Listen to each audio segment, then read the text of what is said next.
Good evening. Good evening. I wanted to jump on here real quick and hopefully this can help you, enlighten you, and give you what you need the way I need it. And when I say it, I mean some encouragement, some something, whatever you need. I pray that you take it from this video. As good as the days may be, there are days I feel like that are not always that way. And today was one of them. Today was one of those days where, like, you know what's wrong, but you can't quite put your finger on it completely, or you can't put into words entirely what you're feeling. And even if you could, it doesn't make it go away. It doesn't change things sometimes. It doesn't make the difference that you want it to make, I guess. If I'm still making sense to you, then that's good. But really, I started getting into my word and reading some scriptures about anxiety and fear. And it brought me to Luke 12:22 to 26. And that's what I want to read together right now. So in Luke 12:22 through 26, it says this. And this part of it is actually saying, do not worry. So this is what it says.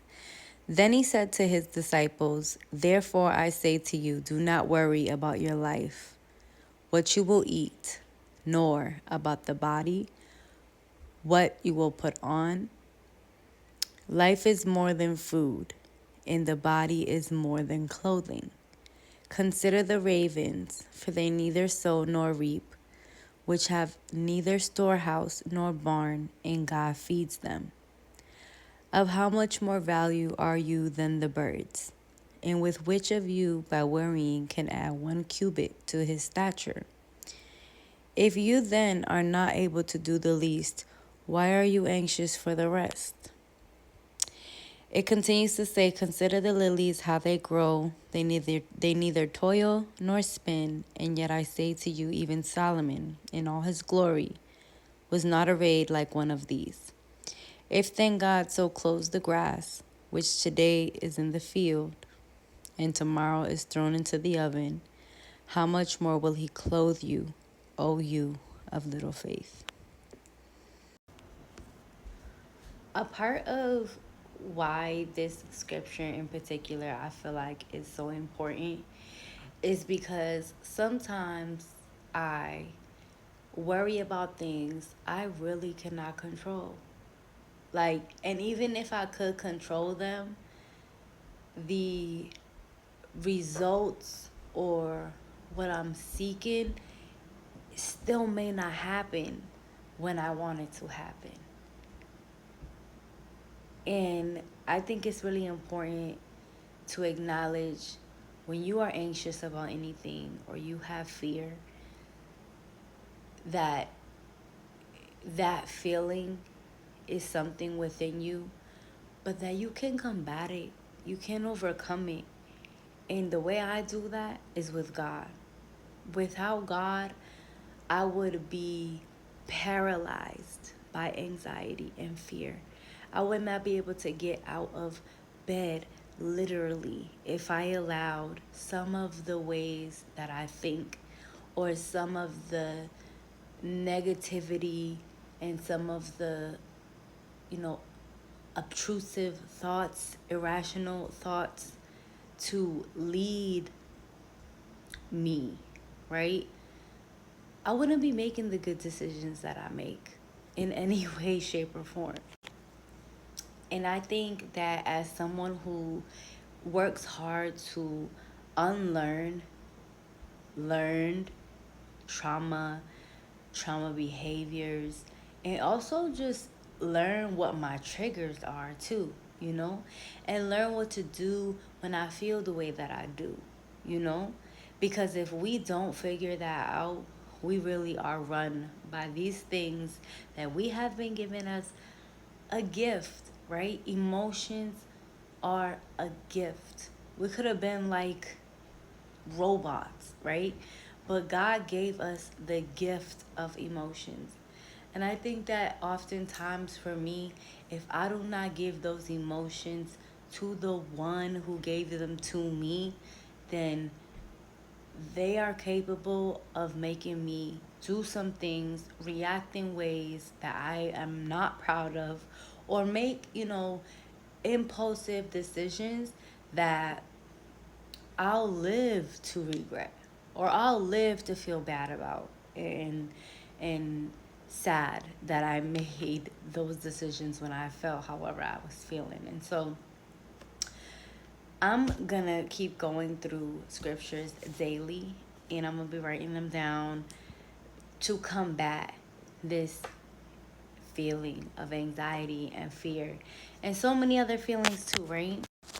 Feelings like anger, sadness, discontentment, just emptiness, like loneliness, like just so many things that we as a humans, we as humans, words, experience, right? And that are completely normal, but are not normalized enough and are not talked about enough.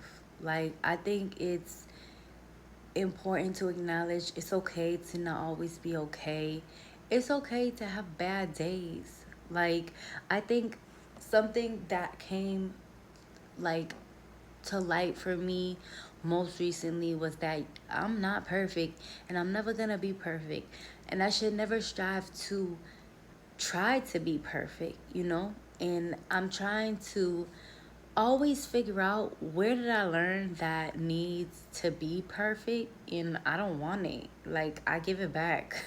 I give it back to whatever stage and age that I was learning that, and I'm good.